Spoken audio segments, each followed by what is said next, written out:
নীরব রাজকুমারী এবং কথা বলা রাজকুমারী।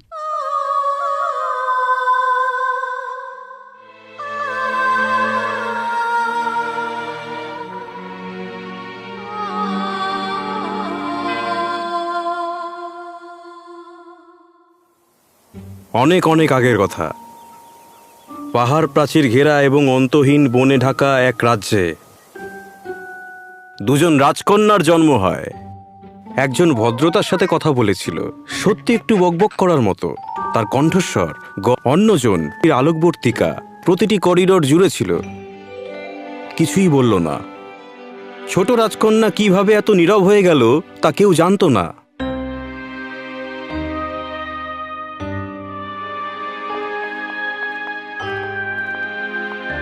মুকুট ছাড়া রানী আমাদের সাথে ঘুরে বেড়াচ্ছে। হ্যাঁ, তার কণ্ঠস্বর তরবারির চেয়েও বেশি ওজন বহন করে। হ্যাঁ না, এত সিরিয়াস হওয়ার দরকার নেই। কেউ তোমাকে দেখছে না, ফ্যালনের ছাড়া কেউ দেখছে না তোমায়। তাছাড়া এত বড় ড্রেস পরে আমি নিজেই হোঁচট খাচ্ছি, কিন্তু তবুও যাচ্ছি। যাই হোক, তোমার কি মনে হয় আমার ল্যাভেন্ডার জাতীয় কিছু পড়া উচিত ছিল? তোমার মনে হতে পারে পোশাকের ব্যাপারে এটা ওটা কি। তার উদ্দেশ্য ভালো ছিল। হান্নার পরিবার তার অবস্থা নিয়ে এতটাই চিন্তিত ছিল যে তারা আশা করেনি যে সে কোনো অনুষ্ঠানে কেন্দ্রবিন্দুতে আসবে। প্রিন্স ম্যালরেক, তাই না? আমি শুনেছিলাম আপনি দেশের পূর্ব দিক থেকে এখানে চলে এসেছেন। আপনার সফর কেমন ছিল? পাহাড় কেমন লাগে আপনার? আরিয়া পিয়া পিয়া পিয়া পিয়া পিয়া পিয়া। হান্নার মধ্যে এমন কিছু ছিল যা কেউ জানত না। হান্না কথা বলতে পারত না, কিন্তু সে এমন কিছু শুনতে পেত যা অন্য কেউ শুনতে পেত না। এই জায়গা আমাদের বাড়ন্ত শরীরের জন্য অনেকটাই ছোট। প্রকৃতি। নীরব রাজকুমারী শুধুমাত্র কম্পনই অনুভব করতে পারত না, বরং প্রকৃতির ভাষাও বুঝতে পারত। কি সুন্দর এই মাছগুলো! গাছ, নদী কখনোই একজন নীরব পথচারীকে লক্ষ্য করেনি। আসলে হান্নার মতো একজন পথচারী তাদের কাছে আরো স্বাভাবিক ছিল, এবং হান্না এমন জিনিস শুনে তার শান্তি খুঁজে পেয়েছিল যা সে কখনোই ব্যাখ্যা করতে পারেনি। কিন্তু সাম্প্রতিক অতীতে হান্না সাহায্যের জন্য একটি অস্বস্তিকর দীর্ঘশ্বাস শুনছিল।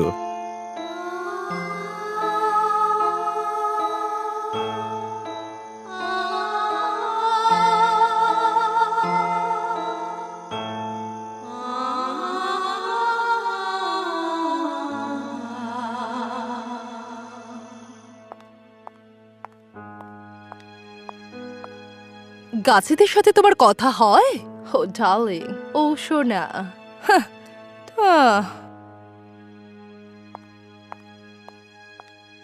তুমি তো বিরক্ত। বেচারা ছোট্ট জিনিস, তার কোনো বন্ধু নেই বলেই সে নিজেকে তৈরি করেছে। কিছুক্ষণ হাঁটার পর সে শুনতে পেল তারা জ্বলে, তারা মোচড় দেয়, তারা মিথ্যা ফিসফিস করে। ওরা জ্বলে, ওরা মরে, ওরা চুপি চুপি কথা বলে। হান্না ভয় পেত। সে সবসময় বনকে তার বাড়ি মনে করত, কিন্তু বনের যে অংশে পা কখনো তার স্পর্শ করেনি সেখানে যাওয়ার সাথে সাথে তার অস্থিরতা অনুভব করতে পারত। আর এটা ছিল কথা বলা গাছ। সত্যি কি এটা হতে পারে? হান্না মনে মনে ভাবল। কিন্তু রুটপিকার তো কেবল একটা মিথ। আমি রয়্যাল লাইব্রেরিতে এই বিষয়ে পড়েছি। রাজ্যের রক্ষক, কালো যুগের সাক্ষী। বাহ! হান্না বিশাল গাছের ছাল স্পর্শ করে অবাক হয়ে গেল। গাছটি জ্বলে উঠল। গর্ব, লোভ আর ভয়, এসব কিছু লুকোনো আছে প্রাসাদের মধ্যে। হান্না যখন হাত সরিয়ে নিল তখন তার হাতের তালুতে একটি হালকা লণ্ঠনের আকৃতি দেখা গেল, যার আলো ঝিকিমিকি করছিল। এই প্রদীপের আলো জ্বলতে থাকুক। শিখা ভেবেছিল হান্না এটা কি জাদু। ওহ, এটা জাদু ছিল। প্রাসাদে ফিরে হান্না উন্মুক্তভাবে তাদের সবাইকে সতর্ক করার চেষ্টা করল, কিন্তু তারা লণ্ঠনটি দেখতে পেল না। এটা কি শুধু আমার কাছেই দেখা যাচ্ছে? ও না, এই স্যুপটা আবার নিয়ে আসা হয়েছে। আমি বলেছিলাম মাশরুম যেন না দেওয়া হয়। ঠিক বলেছি, এটা জঘন্য। হ্যাঁ, সবচেয়ে খারাপ মুহূর্তে। শব্দ না শুনে তো কেউ আর চিৎকার করতে পারে না, তাই না? আমি একটা স্কুল খুলবো ওর মতো ছেলে মেয়েদের জন্য। ওহো আমার সোনা। তারা শোনেনি, তারা কখনো শোনেনি। হেরে গিয়ে হান্না গাছের কাছে ফিরে এলো। তার মনে বিভ্রান্তি। এটা দেখে গাছটি তাকে যেন বুঝতে পেরেছে। কাঁপতে কাঁপতে 3টি পাতা ঝরে পড়ে। হান্না যখন তাদের তুলে নেওয়ার জন্য তাদের প্রতিটি পাতা স্পর্শ করল, তখন তাদের রং বদলে গেল, লাল, নীল এবং হলুদ। লুকিয়ে থাকা আগুনের মধ্যে পাপ থাকে। এই সব পাপকে মুক্ত করতে হবে। যখনই এই পাতায় মিথ্যের প্রতিচ্ছবি দেখবে, তা পুড়িয়ে ফেলবে। গর্ব, লোভ আর ভয়, নীরব পাপগুলো প্রাসাদের মধ্যে লুকিয়ে থাকে। হান্না পাতাগুলো ধরে রাখল, আলতো করে কিন্তু নীরব দৃঢ়তার সাথে। পরের দিন প্রথম পাপ, অহংকার খুঁজতে খুঁজতে হান্না প্রতারণার হৃদয়ে প্রবেশ করলেন, রয়্যাল কাউন্সিল চেম্বারে। তিনি সেখানে সবচেয়ে জাঁকজমকপূর্ণ দাবি শুনতে পেলেন, কিন্তু তার হাতের তালুতে থাকা লণ্ঠনটি জ্বলে উঠল না। তারপর তিনি স্যার ল্যান্সলটকে শুনতে পেলেন, আমরা ট্রান্সভার্সকে আক্রমণ করি এবং যারা আমাদের বিরোধিতা করে তাদের জন্য এটি স্থাপন করি। স্যার ল্যান্সলট, উনি শান্তির কথা নিয়ে এসেছেন। উনি কিভাবে আক্রমণ করবেন? হান্নার হাতের তালুতে ব্যথা হচ্ছিল, লণ্ঠনটি ছিল। তিনি 3টি পাতা বের করলেন এবং লালটি প্রায় স্যার ল্যান্সলটের দিকে এগিয়ে দিল। এটি উজ্জ্বল হয়ে উঠল এবং তার প্রতিচ্ছবি দেখালো। ঠিক তখনই অদ্ভুত কিছু ঘটে গেল। স্যার ল্যান্সলট সত্য কথা বলতে শুরু করলেন। শান্তি পরাজিতদের জন্য এটি আমার শ্রেষ্ঠত্ব দেখানোর একটা সুযোগ। তুমি কি মনে করো আমি এটা ছেড়ে দেব কারণ তুমি শান্তি চাও? আপনার রাজত্বে? এই কারণেই কি তুমি আগে এত যুদ্ধের জন্য চাপ দিয়েছিলে? শুধুমাত্র তোমার শ্রেষ্ঠত্ব প্রমাণ করার জন্য এত কিছু হারিয়ে গেল? আমার গর্বকে খুশি করার জন্য আমরা এই রাজ্যকে আর কোনো যুদ্ধে নিয়ে যাচ্ছি না। স্যার ল্যান্সলট, আপনার কাঁধ এই সময় দাঁড়িয়ে দায়িত্ব পালন করার মতো শক্তিশালী নয়। আমরা সর্বসম্মতিক্রমে আপনাকে ভোট দিই না। কি না মানে আমি জানি না কেন আমি এই কথাটা বলেছিলাম, কিন্তু হান্না জানতো লণ্ঠনের ঝিকিমিকি আলোকগুলির মধ্যে একটি শান্ত হয়ে যাওয়ার সাথে সাথে সে হাসল এবং লাল পাতা জ্বলে উঠল। যুদ্ধক্ষেত্রে আর অহংকার রাজত্ব করবে না।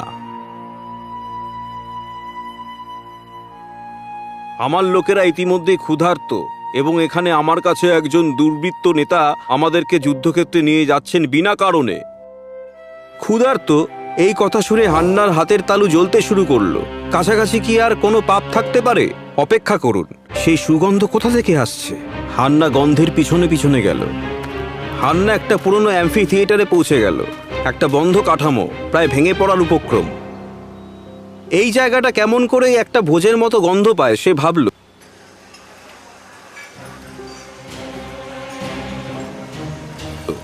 আরেকটা ট্রে, টেবিলটা মোটা করে দাও, চলো। আচ্ছা, রাজকীয় রাঁধুনিদের এখন তাদের খাবারের সাথে আরো রাজকীয় হওয়া দরকার। হান্না খুবই হতবাক হয়ে গেল। এটা একটা ভোজের মতো ছিল। রাজকীয় রাঁধুনিরা জনসাধারণের জন্য রেশন থেকে চুরি করছিল এবং সম্ভ্রান্তদের খাওয়াচ্ছিল। তার হাতের তালুতে সবুজ পাতা উজ্জ্বল হয়ে উঠল। সে পাতাটা ধরেছিল এবং তারপরই ঘটেছিল। দাঁড়াও, কে বাজালো এই ঘন্টা?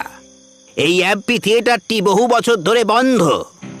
হঠাৎ করে দেয়াল ভেঙে পড়ে এবং অ্যাম্পি থিয়েটারটি রাজন্যবর্গের সাথে রাস্তায় টেলিপোর্ট করা হয়।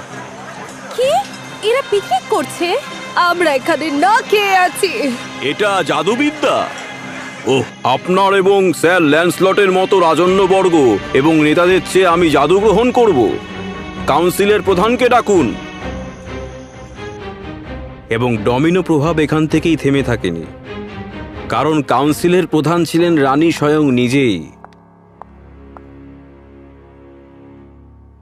তুমি জানো না তুমি না থাকার সময় এখানে কি কি হয়েছে? এই সমস্ত মানুষেরা সারা প্রাসাদে ঘুরে বেরিয়েছে, আর এইরকমই এক রাতে সব ফাঁস হয়ে গেছে। হে ভগবান, স্যার ল্যান্সলট থাকা সত্ত্বেও এই সমস্ত কিছু হয়েছে। আমি আতঙ্কিত।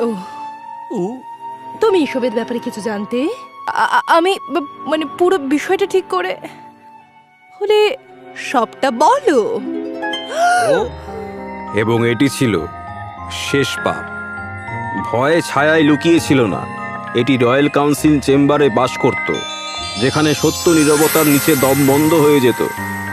মহারানী, আপনি সমালোচনাকে হালকাভাবে নিতে পারেন না। স্যার ল্যান্সলট এটা খুব ভালো করে জানেন, আর এটা প্রয়োগ করেই উনি আপনার প্রিয় পাত্র হয়েছেন। আমাদের আগে সচিব, যিনি সত্যি বলার জন্য তার পথ খুইয়েছেন। আপনি এটা কি করেছেন? আমি জানি না আমি এরকম কেন বললাম। মহারানী, আমি ভুল করেছি।